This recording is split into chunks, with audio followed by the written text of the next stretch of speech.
আজও মাঠে থাকবে জগন্নাথের শিক্ষার্থীরা। সাবেক বর্তমানদের সমাবেশের কর্মসূচি, জুমার নামাজের পর গণ অনশন। সাম্যের মৃত্যুতে ঢাকা বিশ্ববিদ্যালয়ের শোক বিক্ষোভ, এখনো কেন ক্যাম্পাসে খুন? প্রশ্ন রিজভির, ঘাড়ে চেপেছে জিন্দাবাদের ভূত, বলেছেন মির্জা আব্বাস। আদালতের রায় অনুযায়ী ইশরাক হোসেনকে মেয়রের দায়িত্ব বুঝিয়ে দেওয়ার দাবি দক্ষিণ ঢাকাবাসীর, কঠোর আন্দোলনের আলটিমেটাম। উপদেষ্টা আসিফ ও নূরজাহানের সাবেক স্টাফ মোয়াজ্জেম তুহিন ও মাহমুদকে দুদকে তলব, জিজ্ঞাসাবাদ করা হবে এনসিপির সাবেক নেতা তানভীরকেও। দেখছিলেন ক্রাউন সিমেন্ট সংবাদ শিরোনাম। দাবি আদায়ে আজও মাঠে থাকার ঘোষণা দিয়েছে জগন্নাথ বিশ্ববিদ্যালয়ের শিক্ষক শিক্ষার্থীরা। সকাল 10টায় কাকরাইল মোড়ে হবে বর্তমান ও সাবেক জবিয়ানদের সমাবেশ। জুমার নামাজের পর গণ অনশন ও অবস্থান কর্মসূচি। রাতে নতুন করে আন্দোলনের এই কর্মসূচি ঘোষণা করেন জগন্নাথ বিশ্ববিদ্যালয় শিক্ষক সমিতির সাধারণ সম্পাদক রইসউদ্দিন। যদি সুস্পষ্ট বক্তব্য না আসে ততক্ষণ পর্যন্ত আমাদের কর্মসূচি অব্যাহত থাকবে। চলমান যে অবস্থান কর্মসূচি সেটি আজকে রাত্রেও চলবে। সাবেক এবং বর্তমানদের সমাবেশ হবে সকাল 10টায়। শিক্ষার্থী, শিক্ষক, কর্মকর্তা, কর্মচারী সবার বাদ জুমা আমাদের সামনে আর কোনো গত্যন্তর নেই, আমরা গণ অনশনে বসে যাব। থেকে পালিত হবে গণ অনশন এবং অবস্থান কর্মসূচি। এর আগে রাজধানী কাকরাইল মোড়ে সড়ক অবরোধ কর্মসূচি থেকে দাবি আদায় না হলে ক্লাসে ফিরবেন না বলে জানান জগন্নাথ বিশ্ববিদ্যালয়ের আন্দোলনকারী শিক্ষার্থীরা। একই সঙ্গে বিশ্ববিদ্যালয়ের শাটডাউনের ঘোষণা দেয় বিশ্ববিদ্যালয়টির শিক্ষক সমিতি। উজ্জ্বল দাসের ক্যামেরায় আরো জানাচ্ছেন জিয়া খান। রাজধানীর কাকরাইল মোড়ে টানা দ্বিতীয় দিনের মতো সড়ক অবরোধ করে অবস্থান জগন্নাথ বিশ্ববিদ্যালয়ের শিক্ষার্থীদের। এবার আর আশ্বাস নয়, দাবি আদায় করে রাজপথ ছাড়ার অঙ্গীকার তাদের। করতে পারে, হয়তো আবারও আমরা আহত হব, আমাদের ভাই বোনরা আহত হবে, কিন্তু এটা দিয়ে তো মানে স্টুডেন্টদের দমায় রাখা যায় না কখনো। ঠিক আছে, তো এটা চলতেই থাকবে, আমরা দাবি আদায় করেই ছাড়বো। খাওয়া নেই, ঘুম নেই, এই অবস্থায় শুয়ে আছি। আমাদের ছোট ছোট ভাই বোন আছে, আমরা সিনিয়র, আমরা তাদেরকে যতটুকু পারছি হেল্প করছি, কিন্তু এটা এইভাবে সম্ভব হচ্ছে না। ইন্টারিমকে এটার একটা সমাধানে আসতে হবে।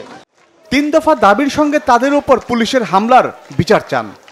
আমাদের ক্ষমতার উপর আপনারা বসে কিভাবে সাহস পান? আপনি আমাদের উপর বুলেট ছুড়ার, আমাদের ভাই, আমাদের শিক্ষক, আমাদের ফ্রেন্ড সবার উপর কিভাবে আপনারা সাহস পান ইয়া করে? এটার সুষ্ঠু তদন্ত করতে হবে। আমরা নিজেরাও এটা বুঝতে পারি না কেন আমাদের ন্যায্য অধিকার আদায়ের এইখানে আমাদের উপর হামলা করা হলো। এর আগেও এনসিপির আওয়ামী লীগের নিষিদ্ধের জন্য ওরা দাবি করছে, ওদের কি করছে, সিটি কর্পোরেশন থেকে ঠান্ডা পানি দিছে, আর আমাদের যে টিয়ার শেল কি বলে গরম পানি এগুলো দিছে। সরকারের দৃষ্টিভঙ্গি নিয়ে ক্ষোভ প্রকাশ করলেন আন্দোলনকারীরা।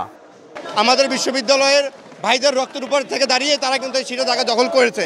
এখন আমাদের বিশ্ববিদ্যালয়ের শত শত শিক্ষার্থী যাদের রক্তের উপর দাঁড়িয়ে তারা গদিতে বসে আছে, তাদেরকে তারা এখন অবমাননা শুরু করেছে, তাদেরকে এখন দাম দিচ্ছে না। আমাদের যে 20 বছরের যে ক্ষোভ, আমাদের হল নেই, মাথার উপর একটা ছাদ নেই, আজকে কোনো 20টা বছর ধরে আমরা একটা টাকা আবাসন ভাতা পাচ্ছি না। এই ক্ষোভ থেকেই মূলত বোতলটা মেরেছে। আর তবে ও যেটা করেছে এর জন্য অন্যায়, এটা আমরা আমাদের বিশ্ববিদ্যালয় থেকে ব্যবস্থা নেবে এর জন্য। শিক্ষার্থীদের সঙ্গে শিক্ষকরাও রাজপথে থেকে দাবি আদায়ের ঘোষণা দেন। আমরা গতকালকে 12টা থেকে এখানে অবস্থান করছি। অত্যন্ত দুর্ভাগ্যজনক বিষয় হলো সরকারের পক্ষ থেকে এই পর্যন্ত আমাদের সাথে কোনো ধরনের সিদ্ধান্তমূলক কথা বলা হয়নি। বৈষম্যহীন এই সরকারের সময়, বৈষম্যহীন এই বাংলাদেশে একটি পাবলিক বিশ্ববিদ্যালয়ের শিক্ষক শিক্ষার্থী পুলিশ দ্বারা নির্যাতিত হতে পারে না, তার বিচার করতে হবে। আমরা এই দাবি। কাকরাইল মোড় অবরোধের কারণে যান চলাচল বন্ধ হয়ে যায়, যার চাপ পড়ে আশপাশের সড়কগুলোতে। ভোগান্তিতে পড়তে হয় সাধারণ মানুষকে। জিয়া খান, বাংলা ভিশন, ঢাকা। প্রধান বিচারপতির সরকারি বাসভবন, বিচারপতি ভবন, জাজেস কমপ্লেক্স, বাংলাদেশ সুপ্রিম কোর্টের প্রধান গেট, মাজার গেট, জামে মসজিদ গেট ও আন্তর্জাতিক অপরাধ ট্রাইব্যুনালের সামনে সব ধরনের সভা সমাবেশ, মিছিল, শোভাযাত্রা, বিক্ষোভ প্রদর্শন নিষিদ্ধ করেছে ঢাকা মেট্রোপলিটন পুলিশ। বৃহস্পতিবার ডিএমপি কমিশনার শেখ মোহাম্মদ সাজ্জাদ আলী স্বাক্ষরিত এক গণবিজ্ঞপ্তিতে নিষেধাজ্ঞা জারি করা হয়। এতে বলা হয়, সম্প্রতি উদ্ভূত পরিস্থিতির পরিপ্রেক্ষিতে জনশৃঙ্খলা রক্ষার্থে ঢাকা মেট্রোপলিটন পুলিশ অর্ডিন্যান্সের 29 ধারায় অর্পিত ক্ষমতা বলে 15 মে পরবর্তী নির্দেশনা না দেয়া পর্যন্ত উল্লেখিত স্থানগুলোতে সব ধরনের সভা সমাবেশ মিছিল শোভাযাত্রা ও বিক্ষোভ প্রদর্শন ইত্যাদি নিষিদ্ধ করা হয়েছে। এছাড়া বিভিন্ন দাবি দাওয়া আদায় ও প্রতিবাদ কর্মসূচির নামে যখন তখন সড়ক অবরোধ করে যান চলাচলে বিঘ্ন না ঘটানোর জন্য সংশ্লিষ্ট সবাইকে পুনরায় অনুরোধ জানানো হয়েছে। এর আগে গত 10 মে বাংলাদেশ সচিবালয়ের প্রধান উপদেষ্টা সরকারি বাসভবন যমুনা ও পার্শ্ববর্তী এলাকায় মিছিল সভা সমাবেশ নিষিদ্ধ করে ডিএমপি। সাম্য হত্যাকে কেন্দ্র করে সামাজিক যোগাযোগ মাধ্যমে গুপ্ত সংগঠনের লোকজন মিথ্যা প্রোপাগান্ডা ছড়াচ্ছে বলে দাবি করেছেন ছাত্রদলের সভাপতি রাকিবুল ইসলাম রাকিব। আর বিশ্ববিদ্যালয়ের প্রক্টরের গাফিলতির কারণে সাম্যকে প্রাণ হারাতে হয়েছে বলে দাবি করেছেন ছাত্রদলের ঢাকা বিশ্ববিদ্যালয়ের সভাপতি গণেশ চন্দ্র রায় সাহস। সাম্য হত্যার বিচারের দাবিতে ভিসির বাসভবনের সামনে অবস্থান কর্মসূচি থেকে তারা এসব কথা বলেন।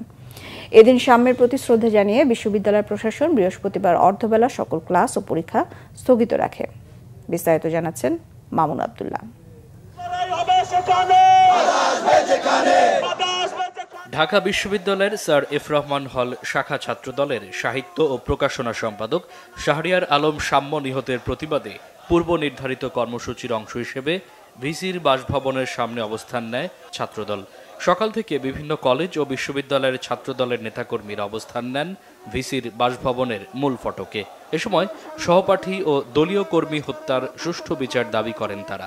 এখানে যারাই পড়ে ম্যাক্সিমাম ছাত্রগুলা মেধাবী এবং খুবই ভালো ছাত্ররাই চান্স পায়, তারাই লেখাপড়া করে, তারাই তো দেশ পরিচালনা করবে, দেশের জন্য কাজ করবে। এইভাবে যদি দিনের পর দিন লাশ হইতে থাকে, মৃত্যু হইতে থাকে, অকালে মৃত্যু ঘটে, তাহলে দেশের মানুষের কি হবে? আমরা খুনিদের দৃষ্টান্তমূলক শাস্তি চাই, আমরা খুনিদের ফাঁসি চাই। একই সাথে ঢাকা বিশ্ববিদ্যালয়ের প্রশাসন যারা সাধারণ শিক্ষার্থীদের নিরাপত্তা দিতে ব্যর্থ হয়েছে তাদের পদত্যাগ দাবি করছি। অবস্থান কর্মসূচিতে অংশ নেন ছাত্রদলের কেন্দ্রীয় সভাপতি। বলেন, সাম্য হত্যা নিয়ে নোংরা রাজনীতি করছে একটি দল। সাম্য হত্যায় প্রক্টরের গাফিলতির অভিযোগ ঢাকা বিশ্ববিদ্যালয়ে ছাত্রদলের সভাপতির। সাম্য হত্যার কারণে উদ্ভূত পরিস্থিতিতেও বাংলাদেশের গুপ্ত সংগঠন রয়েছে, বিভিন্নভাবে সাম্যকে খাটো করে সোশ্যাল মিডিয়ায় প্রপাগান্ডা চালিয়ে যাচ্ছে। তাদের বিরুদ্ধে আমাদের সুস্পষ্ট কিছু অবস্থান রয়েছে। এখন পর্যন্ত বিশ্ববিদ্যালয়ের বিসি স্যার এবং প্রক্টর স্যারের কাছ থেকে সুস্পষ্ট কোনো বক্তব্য আমরা এখন পর্যন্ত পাইনি। ঢাকা বিশ্ববিদ্যালয় ক্যাম্পাসে নিরাপত্তার যে দেখভালের অবস্থা, সেটা প্রক্টর, অবশ্যই প্রক্টরকে এখানে এই পদ থেকে সরাতে হবে এবং এই দায় ভিসিও কোনোভাবে এড়াতে পারে না। এজন্য আমরা ভিসিকেও যথোপযুক্ত আইনের আয়তায় নিয়ে সেই পদে বহাল থাকার ন্যূনতম আর রাখে কিনা। এদিকে ঢাকা বিশ্ববিদ্যালয়ের শিক্ষা ও গবেষণা ইনস্টিটিউটের মাস্টার্সের শিক্ষার্থী শাহরিয়ার আলম সাম্য হত্যার ঘটনায় বৃহস্পতিবার শোক পালন করে বিশ্ববিদ্যালয় প্রশাসন। এদিন অর্ধবেলা ক্লাস ও পরীক্ষাও স্থগিত রাখা হয়। ক্লাস পরীক্ষা ছিল, পরীক্ষা ক্যান্সেল করে দিয়েছে, ক্লাস ছিল, ক্লাসও ক্যান্সেল হয়ে গেছে, কেউ আসতেছে না, শিক্ষকেরও নাই। যাদের ওই যে কাজ থাকে তারা আসার পরে চলে যাচ্ছে। বিভাগীয় কার্যক্রম চলতেছে, ক্লাস এবং পরীক্ষা সময় বন্ধ রয়েছে আর কি। ছাত্ররা তো আসে না, আমরা নোটিশ দিয়ে জানিয়ে দিয়েছি। এদিকে সরওয়ার্দী উদ্যানে নিরাপত্তা জোরদারে এবং উদ্যানের সুষ্ঠু পরিবেশ ফিরিয়ে আনতে অভিযান চালায় ঢাকা দক্ষিণ city corporation. Mamun Abdullah, Bangla vision, Dhaka. ডানে বামে সব দিকে তাকিয়ে দেশ শাসন করতে অন্তর্বর্তী সরকারকে পরামর্শ দিয়েছেন বিএনপির সিনিয়র যুগ্ম মহাসচিব রুহুল কবির রিজভী। তিনি বলেন, না হলে কেউ রক্ষা পাবেন না, জনগণ ধরে ফেলবে। বৃহস্পতিবার জাতীয় প্রেস ক্লাবের সামনে ঢাকা বিশ্ববিদ্যালয়ের ছাত্র সাম্য হত্যাকাণ্ডের প্রতিবাদে আয়োজিত মানববন্ধনে তিনি কথা বলেন। উত্তরাঞ্চল ছাত্র ফোরাম আয়োজিত মানববন্ধনে রিজভী বলেন, আওয়ামী লীগ তো ক্ষমতায় নেই, দানবীয় শাসনও এখন নেই। বিগত 15 বছর তাদের দৌরাত্মে বিরোধী মতের ছাত্ররা নিপীড়নের শিকার ছিল। এখন কেন বিশ্ববিদ্যালয়ে লাশ পড়বে প্রশ্ন রেখে রিজভী বলেন, 5 তারিখের পর সবাই শান্তি চেয়েছিল, কি অন্যায় ছিল সাম্যের এমন প্রশ্নও রাখেন তিনি। বলেন, নদী আগ্রাসনের বিরুদ্ধে কথা বলায় আবরারকে জীবন দিতে হয়েছে। সাম্য হত্যার পেছনে রাজনৈতিক কারণ আছে উল্লেখ করে রিজভী আরও বলেন, পুলিশ গ্রেফতার করেছে 3 ভবঘুরেকে। সাম্য হত্যায় দায়ীদের দৃষ্টান্তমূলক শাস্তির দাবি জানান বিএনপির নেতা। অন্তর্বর্তীকালীন সরকার আপনাদেরকে আমরাও সমর্থন করেছি, এখনো করে যাচ্ছি, কিন্তু এনসিপি যখন আপনাদের এই যমুনার দিকে যায় তখন তাদের সাদরে বরণ করেন। আর জগন্নাথ বিশ্ববিদ্যালয়ের ছেলেরা তাদের আবাসনের জন্য গেল, তাদেরকে আপনারা উপহার দিলেন লাঠিচার্জ, তাদেরকে উপহার দিলেন টিয়ার গ্যাস। আপনাদের আচরণের মধ্যে এই দ্বিচারিতা কেন? সুতরাং ডানে বামে সব দিকে তাকিয়ে যথাযথভাবে দেশ শাসন করুন, না হলে কেউ রক্ষা পাবেন না।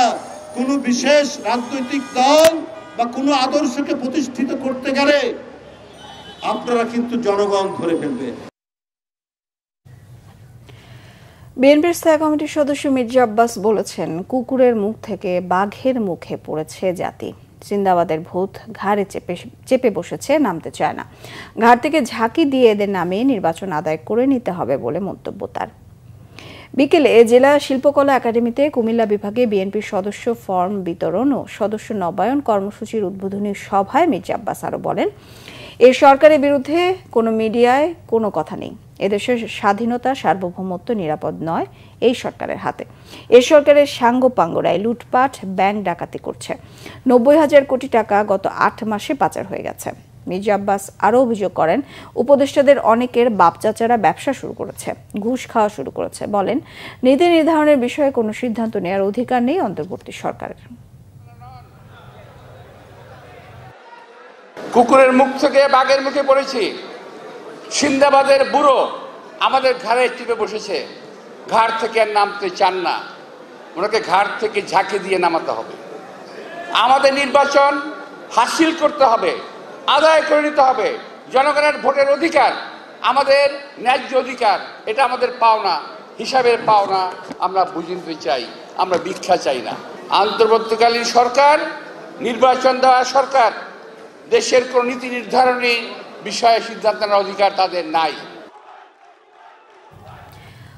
আদালতের রায় ও নির্বাচন কমিশনের প্রজ্ঞাপন জারির পরও ইশরাক হোসেনকে মেয়রের দায়িত্ব বুঝিয়ে না দেয়ায় ক্ষোভে ফুঁসছেন ঢাকা দক্ষিণের বাসিন্দারা।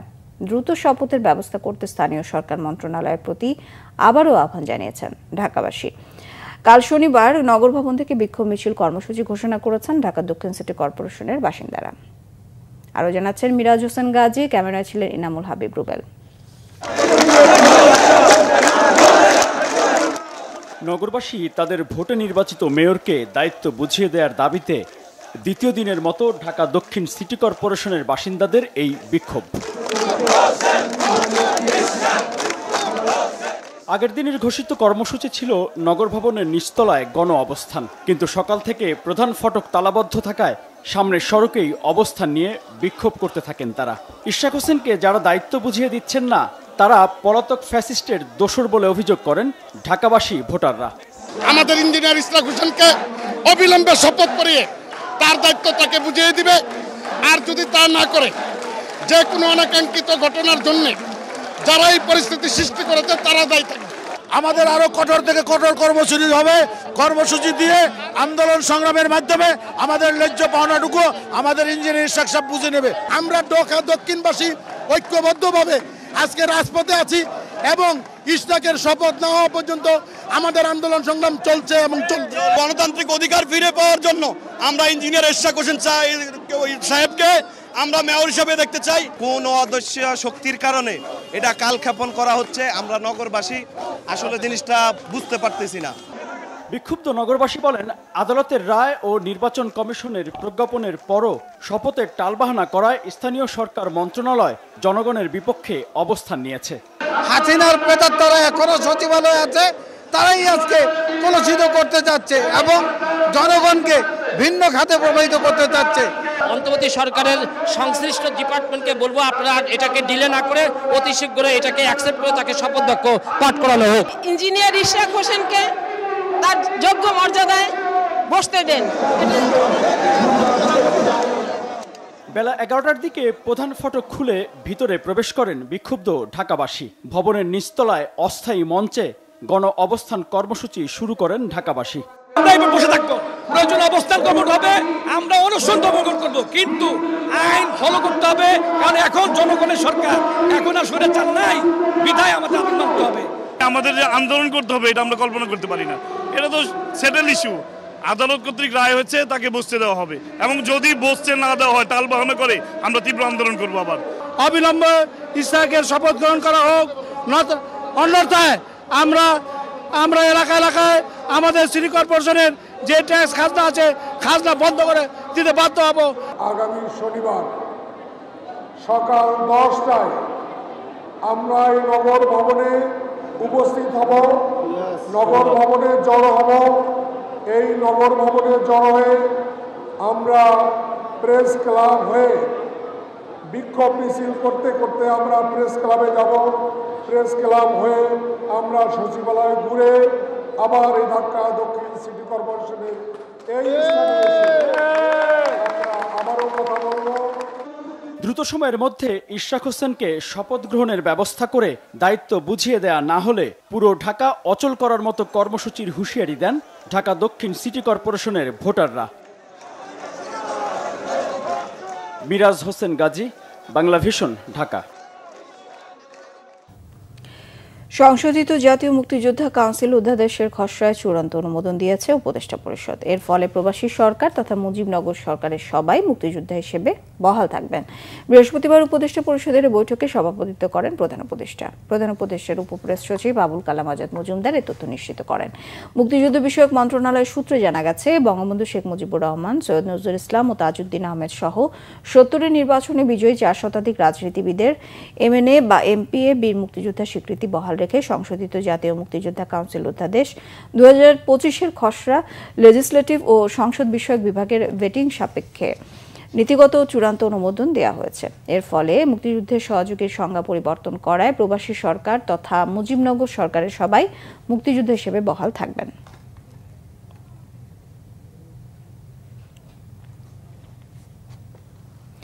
স্থানীয় সরকার ও ক্রীড়া উপদেষ্টা আসিফ মাহমুদ সজীব ভুঁইয়ার সাবেক সহকারী একান্ত সচিব মোয়াজ্জেম হোসেন, স্বাস্থ্য উপদেষ্টা নূরজাহান বেগমের সাবেক 2 ব্যক্তিগত কর্মকর্তা তুহিন ফারাবি ও ডাক্তার মাহমুদুল হাসান এবং জাতীয় নাগরিক পার্টির সাবেক যুগ্ম সদস্য সচিব এবিএম গাজী সালাউদ্দিন আহমেদ তানভীরকে জিজ্ঞাসাবাদের জন্য তলব করেছে দুর্নীতি দমন কমিশন দুদক।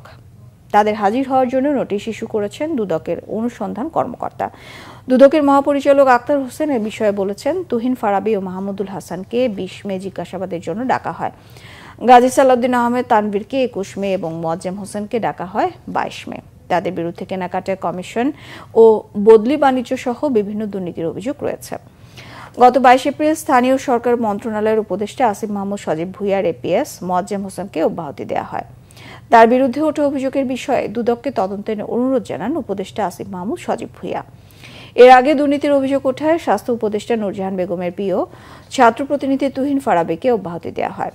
গত 21 এপ্রিল জাতীয় নাগরিক পার্টির যুগ্ম সদস্য সচিব গাজী সালাউদ্দিন তানভীরকে দল থেকে সাময়িক অব্যাহতি দেওয়া হয়। তার বিরুদ্ধে পাঠ্য বই ছাপানোর কাগজ কেনায় কমিশন বাণিজ্যের অভিযোগ উঠেছে। ক্ষমতার অপব্যবহার, তদবির বাণিজ্য, চাঁদাবাজি, টেন্ডার বাণিজ্য সহ নানাবিধ দুর্নীতি এবং অনিয়মের আশ্রয়ে নামে বেনামে অবৈধ সম্পদ অর্জনের অভিযোগে ইতিমধ্যে অনুসন্ধান কার্যক্রম শুরু হয়েছে। তাদেরকে ভিন্ন ভিন্ন তারিখে ডাকা হয়েছে।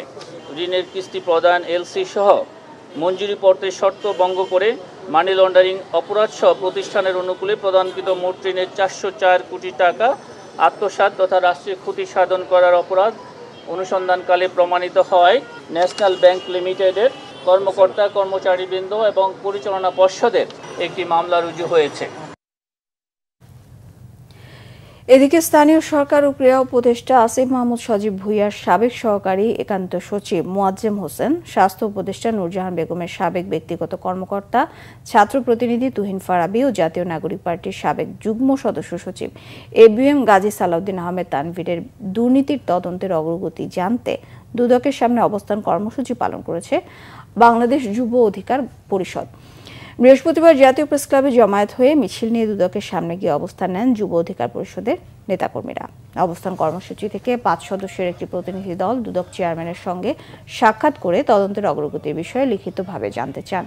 এ সময় চেয়ারম্যান জানান, কাজ চলমান রয়েছে। প্রতিনিধি দলে ছিলেন গণ অধিকার পরিষদের উচ্চতর পরিষদ সদস্য ও গণমাধ্যম সমন্বয়ক আবু হানিফ, যুব অধিকার পরিষদের সভাপতি মঞ্জুর মোর্শেদ মামুন, সাংগঠনিক সম্পাদক মুমতাজুল ইসলাম, অর্থ সম্পাদক সৈয়দ মাহবুবুর রহমান, সহ সভাপতি রাহুল ইসলাম সোহেল। আগামী 1 মাসের মধ্যে বাংলাদেশের চিহ্নিত দুর্নীতিবাজ দুর্বৃত্ত মাফিয়াদের গ্রেফতারের দাবি জানিয়েছে দুর্নীতি বিরোধী জাতীয় ছাত্রফ্রন্ট। দুর্নীতি বিরোধী ছাত্র সমাবেশে এমন দাবি জানান বক্তারা।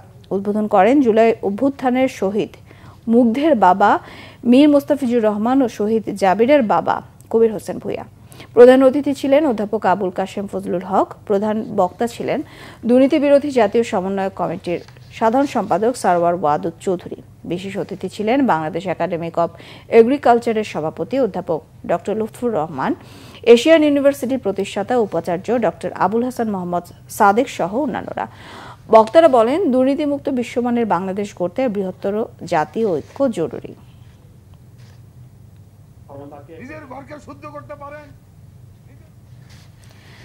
দেশের গণমাধ্যমের উপর সরকারের পক্ষ থেকে কোনো ধরনের নিয়ন্ত্রণ নেই জানিয়েছেন তথ্য সম্প্রচার বিষয়ক উপদেষ্টা Mahfuz Alam. British high commissioner Sarah Cook বৃহস্পতিবার বিকেলে তথ্য সম্প্রচার মন্ত্রণালয়ে তার সঙ্গে সাক্ষাৎ করতে গেলে তথ্য উপদেষ্টা এমনটা জানান। বলেন, গণমাধ্যম সংস্কার কমিশনের সুপারিশ অনুযায়ী বেশ কিছু সংস্কার উদ্যোগ নেওয়া হয়েছে। আগামী 5 আগস্ট উদযাপন উপলক্ষে মন্ত্রণালয়ের পক্ষ থেকে আরও কিছু প্রামাণ্যচিত্র প্রকাশনা তৈরি করা হবে বলেও জানান মাহফুজ আলম। এ সময় British high commissioner Sarah Cook এবছর বিশ্ব মুক্ত গণমাধ্যম সূচকে বাংলাদেশ উন্নতি করায় অন্তর্বর্তী সরকারের প্রশংসা করেছেন। প্রধান উপদেষ্টা প্রেস সচিব শফিকুল আলম বলেছেন, 5 আগস্টের পর গণমাধ্যম অভূতপূর্ব স্বাধীনতা ভোগ করেছে। জাতীয় প্রেস ক্লাবে এক আলোচনা সভায় তিনি বলেন, সরকার কোনো সাংবাদিককে চাকরিচ্যুত করেনি। মালিক পক্ষ পুঁজি ও ব্যবসায়িক স্বার্থে সাংবাদিককে চাকরিচ্যুত করে। সরকার এখানে কি করতে পারে প্রশ্ন তুলে প্রেস সচিব আরও বলেন, চাকরিচ্যুতরা শ্রম আইনে মামলা করতে পারেন। প্রধান উপদেষ্টা প্রেস সেক্রেটারি আরও বলেন, অনেক সম্পাদক এখন নীতি নৈতিকতা নিয়ে কথা বলছেন, কিন্তু ফ্যাসিবাদী আমলে তারা সংগ্রামের সম্পাদক আবুল আসাদকে টেনে হিচড়ে অফিস থেকে বের করে নিয়ে আসার ঘটনায় কোনো নিন্দা জানাননি।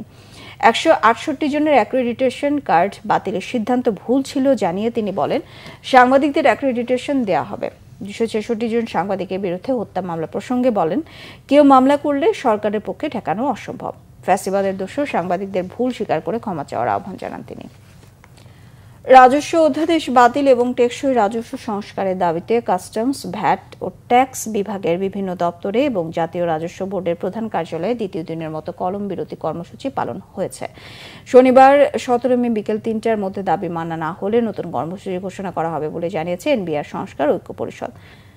বৃহস্পতিবার বিকেলে এক সংবাদ সম্মেলনে এসব জানানো হয়। এনবিআর সংস্কার ঐক্য পরিষদের নেতারা বলেন, এনবিআর সংস্কার পক্ষে তারাও বেশ কিছু বিষয়ে দ্বিমত রয়েছে তাদের।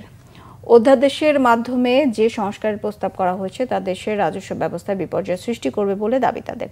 এনবিআর সংস্কার কমিশনের প্রস্তাবনা কেন জনসম্মুখে প্রকাশ করা হলো না তা নিয়ে প্রশ্ন তোলেন পরিষদের নেতারা। বৃহস্পতিবার সকাল 10টা থেকে দুপুর 3টা পর্যন্ত কলম বিরতি কর্মসূচি পালন করে এনবিআর সংস্কার ঐক্য পরিষদ। তবে আন্তর্জাতিক যাত্রী সেবা, রপ্তানি কার্যক্রম এবং জাতীয় বাজেট প্রণয়ন কার্যক্রম এই কর্মসূচির আওতার বাইরে রয়েছে। সংবাদ শেষ করব ক্রাউন সিমেন্ট শিরোনামগুলো আরো একবার জানিয়ে। আজও মাঠে জগন্নাথের শিক্ষার্থীরা, সাবেক বর্তমানদের সমাবেশের কর্মসূচি, জুমার নামাজের পর গণ অনশন। সাম্যের মৃত্যুতে ঢাকা বিশ্ববিদ্যালয়ের শোক বিক্ষোভ, এখনো কেন ক্যাম্পাসে খুন, প্রশ্ন রিজভির, ঘাড়ে চেপেছে সিন্দাবাদের ভোট, বলেছেন মির্জা আব্বাস। আদালতের রায় অনুযায়ী ইশরাক হোসেনকে মেয়রের দায়িত্ব বুঝিয়ে দেওয়ার দাবি দক্ষিণ ঢাকাবাসীর, কঠোর আন্দোলনের আলটিমেটাম। উপদেষ্টা আসিফ নুরজাহানের সাবেক স্টাফ মোয়াজ্জেম, তুহিন ও মাহমুদকে দুদকে তলব, জিজ্ঞাসাবাদ করা হবে এনসিপির সাবেক নেতা তানভীরকেও। এই ছিল এখনকার মতো। পরের সংবাদ সকাল 10টায়, 9টায় থাকছে নিউজ টপ 10, দেখার আমন্ত্রণ রইল। এছাড়া বাংলাদেশের সংবাদ ও সংবাদ সংশ্লিষ্ট অনুষ্ঠান দেখতে ভিজিট করুন www.bbnews24.com ও facebook.com/bangladeshernews। সাবস্ক্রাইব করুন youtube.com/bangladeshernews। সঙ্গে থাকায় ধন্যবাদ সবাইকে।